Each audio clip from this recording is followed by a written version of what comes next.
Then Coughlin said, "Tell him about Great Plum, Jaff."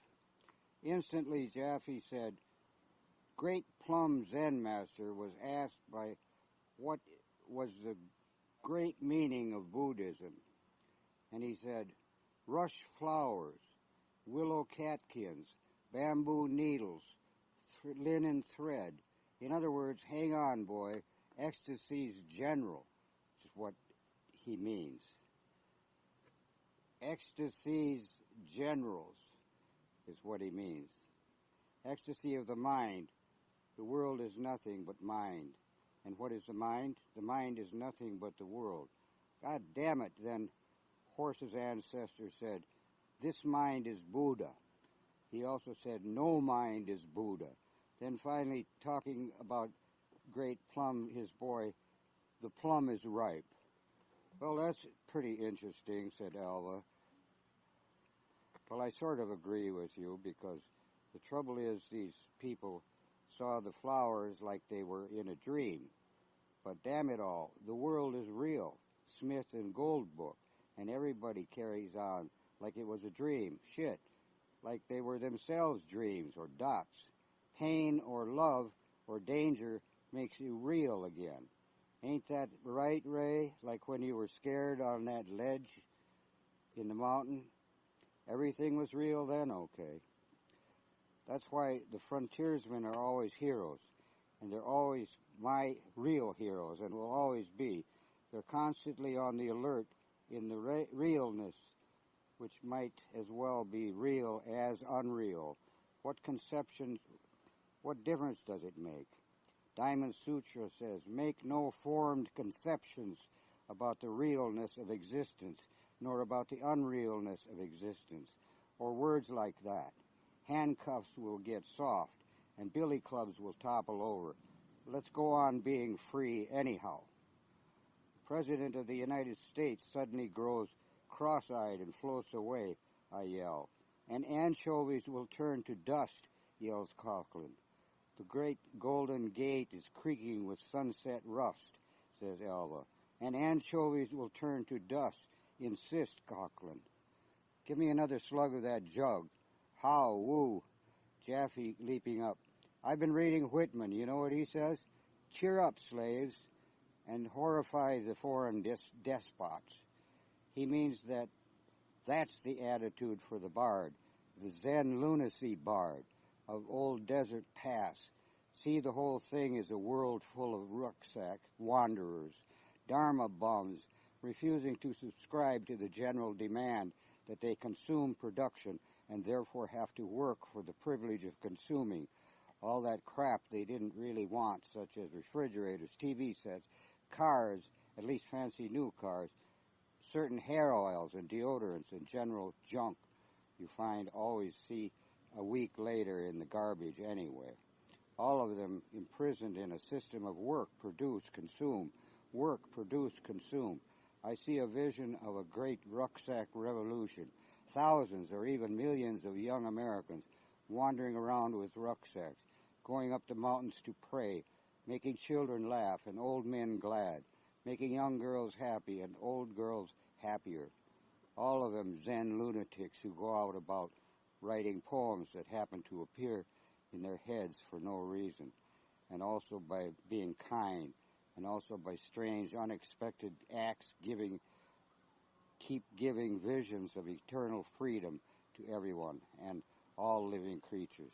That's what I like about you, Goldbook and Smith, you two guys from the East Coast, which I thought was dead. We thought the West Coast was dead.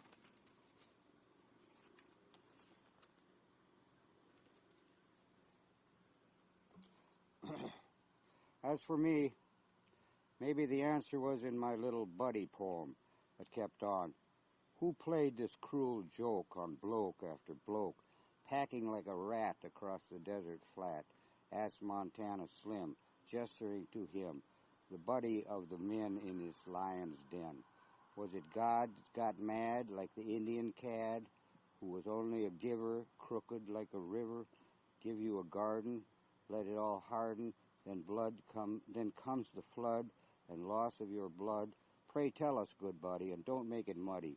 Who played this trick on Harry and Dick? And why so mean this eternal scene? Just what's the point of this whole joint? I thought maybe I could find out at least from these Dharma bums. But I had my own little bang-tail ideas, and they had nothing to do with the lunatic part of this. I wanted to get me a full pack, complete with everything necessary to sleep, shelter, eat, cook. In fact, a regular kitchen and a bedroom right on my back, and go off somewhere and find perfect solitude, and look into the perfect emptiness of my mind, and be completely neutral from any and all ideas. I intended to pray, too, as my only activity, pray for all living creatures. I saw it was the only decent activity left in the world, to be in some river bottom somewhere, to be in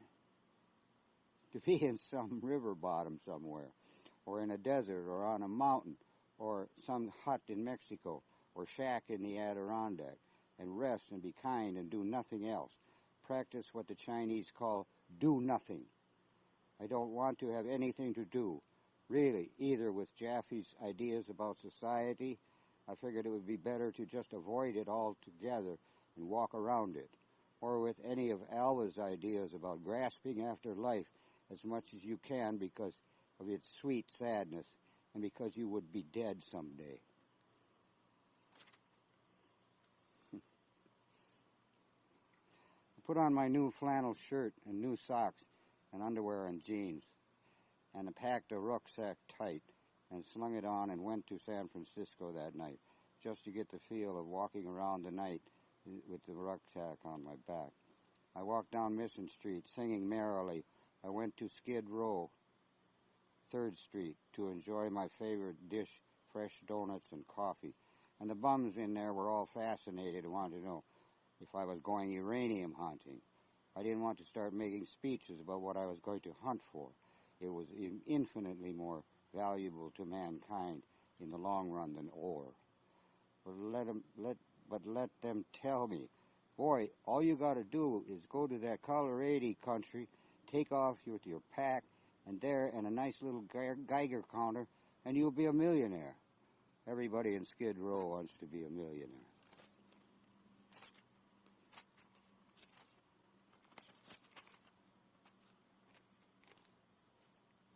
At 7:30, my zipper came in. You know, he spent a lot of time on the road with a backpack, hustling cars and joints, railroad cars, all sorts of ways of getting around, and had to have run through a bunch of crap over the years. And this is an instance of that. At 7:30, my zipper came in and was being made up by the switchman, and I hid in the weeds to catch it, hiding partly behind a telephone pole. It pulled out surprisingly fast, I thought, and with my heavy 50-pound rucksack, I ran out and trotted along until I saw an agreeable drawbar and took a hold of it and hauled on and climbed straight to the top of my box to have a good look at the whole train and see where my flat car would be. Holy smokes, goddamn, all ye falling candles of heaven smash. But as the train picked up a tremendous momentum and tore that out of that yard, I saw it was a bloody no-good 18-car sealed son of a bitch. At almost 20 miles an hour already, it was do or die, get off or hang on to that train at 80 miles per hour, impossible on a boxcar top. So I had to scramble down the rungs again. But first I had to untangle my strap clip from where it got caught in a catwalk on top. So by the time I was hanging from the lowest rung and ready to drop off, we were going so fast now, slinging the rucksack and holding on hard with one hand. Calmly and madly I stepped off, hoping for the best, and turned every which way and only staggered a few feet and I was safe on the ground.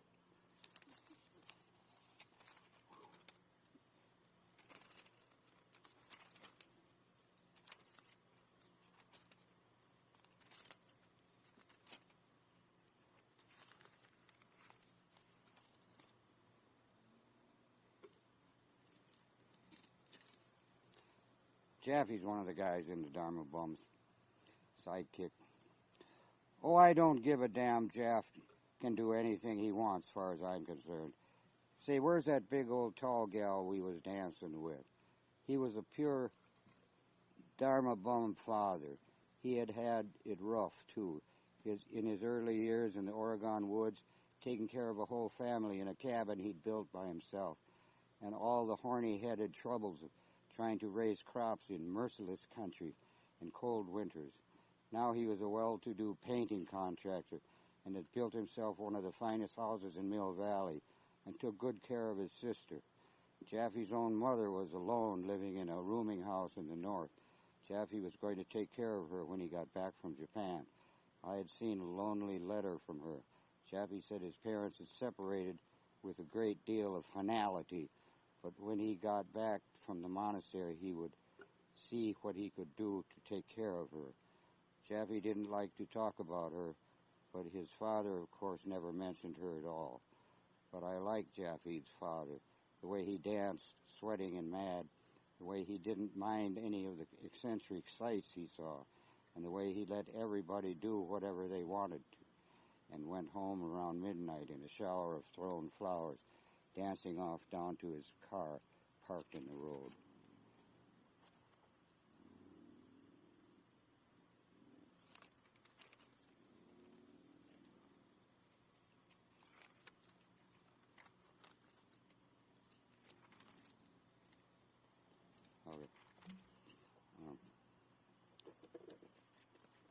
I skipped one. I'll find it later. All right. A few weeks later, here it is.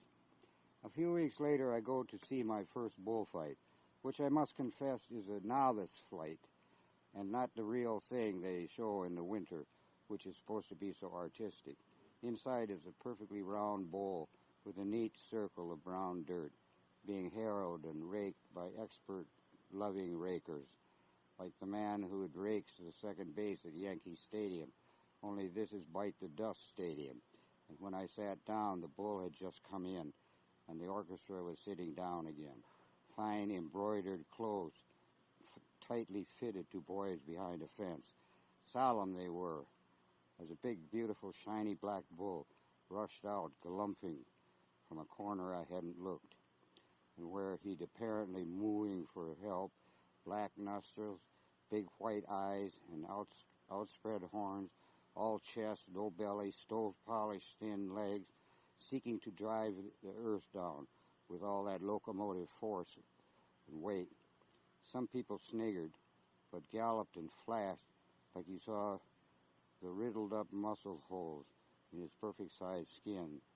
Matador stepped out and invited the bull, and the bull charged and slammed in. Matador sneered his cape, let it pass the horns by his loins a foot or two, got the bull revolved around by cape, and walked away like a grandee, and stood his back to the dumb, perfect bull, who didn't charge like in Blood and Sand, and lift Senor Grandee to the upper deck. Then his business got underway. Out comes the old pirate horse with patch on one eye. Picador Knight aboard, with a lance to come and dart a few slivers of steel in the bull's shoulder blade, who responds by trying to lift the horse, but the horse is mailed, thank God. A historical and crazy scene, except suddenly you realize the picador has started the bull in his interminable bleeding. The blinding of the poor bull in mindless vertigo is continued by the brave bow-legged little dart man carrying out 2 darts with ribbon here. He comes head-on at the bull head-on for him, wham, and no head-on crash, for the dart man had strung with dart and darted away before you can say boo. And I did say boo, because a bull is hard to dodge, good enough, but the darts now have a bull streaming with blood like Marlowe's Christ in the heavens. An old matador comes out and tests the bull with a few capes and turns another set of darts and battle flag now shining down and the living, breathing, suffering bull's side, and everybody's glad. And now the bull's charge is just a stagger, and so now the serious hero matador comes out for the kill as the orchestra goes one boom lick on the bass drum. It get quiet, like a passing cloud over the sun. You hear a drunkard's bottle smash a mile away in the cruel Spanish green double aromatic countryside. Children pause over tortas. The bull stands in the sun, head bowed, panting for life, his sides actually flapping against his ribs, his shoulders barbed like San Sebastian. The careful-footed matador youth, brave enough in his own right, approaches and curses the bull and rolls around and comes stodgingly and wobbly feet at the red cape, dives in with blood streaming every which way, and the boy just accommodates through the imaginary hoop and circles and hangs on tight, tiptoed, knock-kneed. And Lord, I didn't want to see his smooth, tight belly rented by no horn. He rippled his cape again, and the bull just stood there thinking, oh, why can't I go home? And the matador moved closer, and now the animal bunched his tired legs to run, but one leg slipped, throwing up a cloud of dust. But he dove in, flounced off to the rest, and the matador draped his sword and called the humble bull with his glazed eye. The bull pricked up his ears and didn't move. The matador's whole body stiffened like a board that shakes under the trampling of many feet. A muscle showed in his stocking. The bull plunged in feeble 3 feet and turned into dust, and the matador arched his back in front of him like a man leading over a hot stove to reach for something on the other side, and flipped his sword a yard deep into the bull's shoulder blade. Separation. Matador walked the one way, and the bull the other, the sword to the hilt, and started to run, looked up with human surprise at the sky and the sun, then gargled, oh, go see it, folks. He threw up 10 gallons of blood into the air, and it splashed all over, and he fell on his knees, choking on his own blood, and spewed and twisted his neck around, and suddenly got floppy and dull, and head blammed flat, and still he wasn't dead. An extra idiot rushed out and knifed him with a wren-like dagger in the neck nerve, and still the bull dug in his sides, his poor mouth in sand, in chewed old blood. His eyes, oh, his eyes, idiots sniggered because the dagger did this, as though it would not. And a team of hysterical horses were rushed out to chain and drag the bull away. They galloped off, but the chain broke, and the bull slid in the dust like a dead fly kicked unconsciously by a foot. Off with him, off with him. He's gone, white eyes staring, last thing you see. Next bull. First the old boys shovel the blood in a wheelbarrow and rush it off. The quiet raker returns with his rake. Ole girls throwing flowers at the animal murder in the fine breeches. And I saw how everybody dies, and nobody's going to care. And I felt how awful it is just to live so you could die like a bull trapped in a screaming human ring.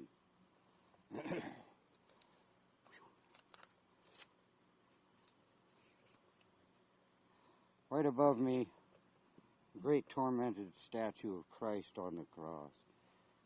When I first saw it, I instantly sat under it after a brief standing and hand-clasping look at it. On Jesus, I'm saying, and I look up and there he is.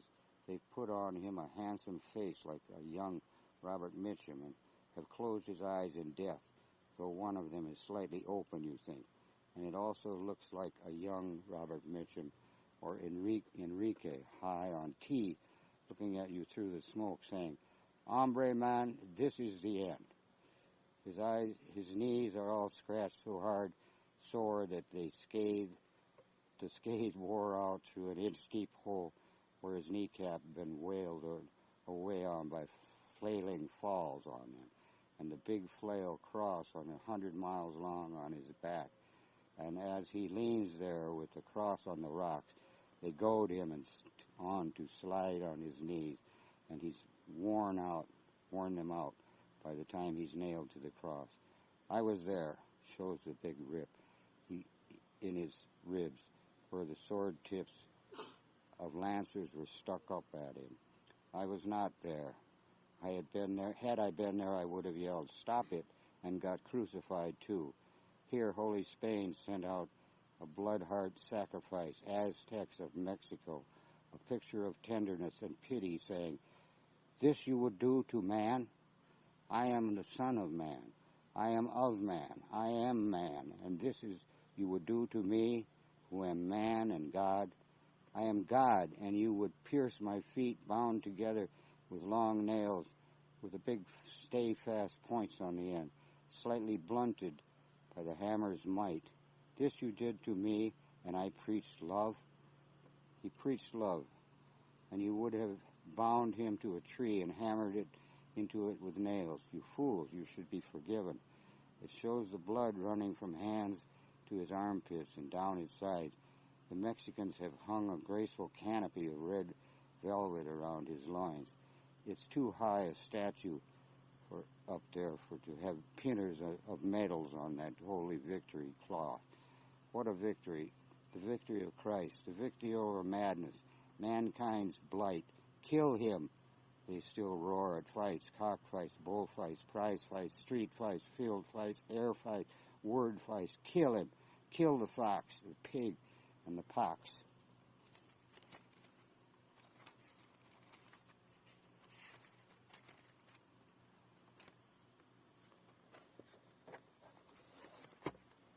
Okay.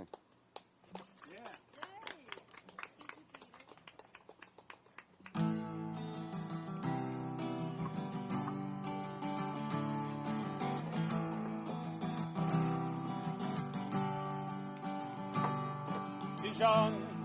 Tijan, this dream's where you belong. Your golden journey now has just begun. Your mother's arms to hold you, your brother's light to guide. Your quest for wisdom